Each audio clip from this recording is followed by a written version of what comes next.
ॐ पतिवत्ता शिरोरत्ना भूता सुंदर विग्रह सुचरित्रा दिव्यतेजा सर्वलोका नमस्कृता विष्णुपौत्री कपौत्री शती कर्दम पौत्रिका देवूति समुत्पन्ना समुखी कपिलस्वसा अग्निपत्नी माँ भागाद्याक्षान्त्यादिभूषिता अनुसूया वेदगयो निर्जरमा जिताखिला श्री दत्तात्रेय जननी चंद्रमाता मनुष्यनी दुर्वासो जन्यत्रिसा जगत संकट वारिणी वरदा अनुसूया वरदा अग्निप्रियाम।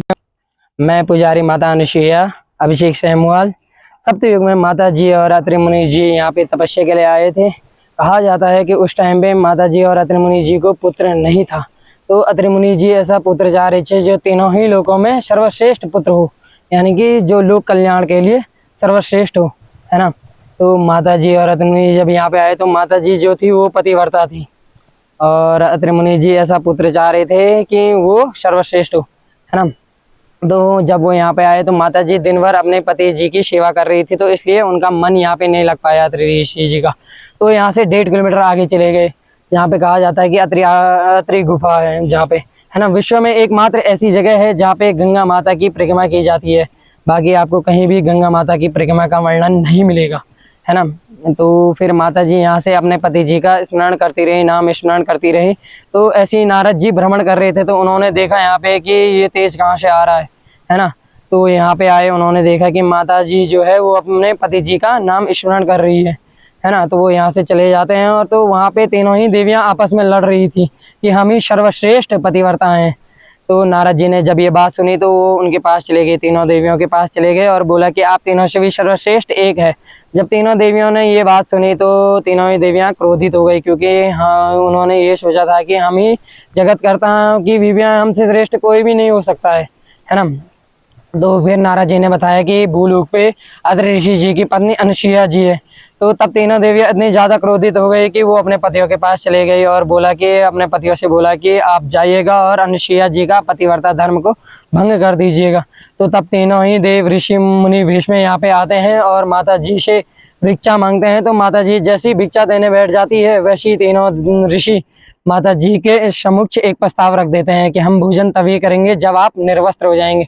तो कोई भी स्त्री किसी भी मर्द के सामने निर्वस्त्र तो नहीं हो सकती है, इसीलिए माता जी वहाँ पे दुविधा में पड़ गई। और माता जी ने उसके बाद अपने पति जी का ध्यान किया और पति जी ने ध्यान में बोला कि आप तीनों ही ऋषियों में जल छिड़क दीजिएगा। तो माता जी ने तीनों ही ऋषियों में जल छिड़का तो वो 6 महीने के बालक बन गए थे। फिर माता ने अपना दुग्ध स्नान कराया। फिर कई साल बीत गए, तीनों ही देव यहीं पे रह गए, सृष्टि तीनों ही लोगों का काम रुक गया था।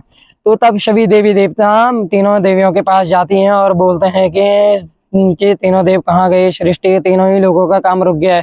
तो तब तीनों देवियाँ ढूंढते ढूंढते इस स्थान पे आती है और माता जी से आग्रह करती है कि हमारे पति जी यहाँ पे आए थे। तो माता जी बोलती हैं कि मेरे पे तो ये तीनों ही बालक आए हैं, अगर आपके पति हैं तो पहचान लीजिए और अपने साथ ले जा लीजिएगा। तो फिर तीनों देवियाँ देखती हैं तो तीनों ही जो बालक रहते हैं वो एक स्वरूप के रहते हैं।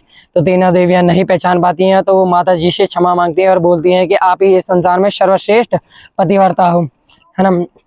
तो तब माता जी को सती शिरोमणि का दर्जा मिला था, है ना। जब ये वो वाला सती नहीं है जो 52 सिद्धपीठ हम बोलते हैं ना, वो वाला सती नहीं है। ये तीनों देवियों से भी सर्वश्रेष्ठ पतिव्रता का सती शिरोमणि का दर्जा है ना। तो फिर माता जी ने तीनों देवियों को क्षमा किया और अपने कमंडल से फिर से जल निकाला और जल छिड़का तीनों ही बालकों में, तो वो अपने स्वरूप में आ गए थे। जैसे ही वो वापस जाने बैठ गए, वैसी माता जी ने उनसे आग्रह किया कि अब आप लोग तो चले जाओगे, मैं यहाँ पे अकेली छोड़ जाऊंगी। तब तीनों देवों से 3 पुत्र प्राप्त हुए थे माता जी को और एक वरदान मिला था। तो जो 3 पुत्र थे वो दुर्वासा ऋषि जी, चंद्रमा और दत्तात्रेय जी। तो ब्रह्मा विष्णु महेश तीनों का स्वरूप एक ही उसमें दिखता है, दत्तात्रेय जी में, है ना। और जो वरदान मिला था वो ये वरदान मिला था कि आप इस संसार में संतान दायिनी के लिए जानी जाओगे। तो जिनको संतान प्राप्त नहीं होते हैं वो एक दिन का व्रत रख के यहाँ पे आते हैं और रात्रि को माता जी के यहाँ पे वे तपस्या करते हैं और माता जी उनको स्वप्न में दर्शन देती है। धन्यवाद।